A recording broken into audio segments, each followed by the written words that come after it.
રાજ્યને ભારે વરસાદ ગમરોળી રહ્યો છે અને આ ભારે વરસાદ વચ્ચે કેટલીક અકસ્માતની ઘટનાઓ પણ સામે આવી રહી છે। આ બધા વચ્ચે ખેડબ્રહ્મા અંબાજી હાઈવે પર અકસ્માત બાદ એક યુવક તણાઈ ગયો હતો। બે કાર વચ્ચે અકસ્માત બાદ આ યુવક નદીમાં તણાયો હતો। બાજુમાં આવેલી નદીમાં પડતા છમાંથી એક યુવક તણાઈ ગયો। ફાયર વિભાગ દ્વારા યુવકની શોધખોળ શરૂ કરવામાં આવી છે। અકસ્માત સર્જાયો અને અકસ્માત બાદ છમાંથી એક યુવક બાજુમાં આવેલી નદીમાં પડી ગયો હતો, નદીમાં તણાવા લાગ્યો હતો।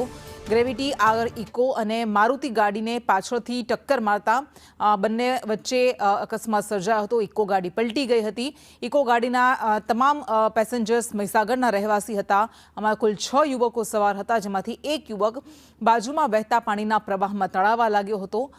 ખેડબ્રહ્મા રેસ્ક્યુ ચાલુ છે। હજુ ખેડબ્રહ્મા ટીમ દ્વારા રેસ્ક્યુ કરવામાં આવી રહ્યું છે, શોધખોળ ચાલુ છે। આ યુવક નદીમાં તણાઈ ગયો હતો।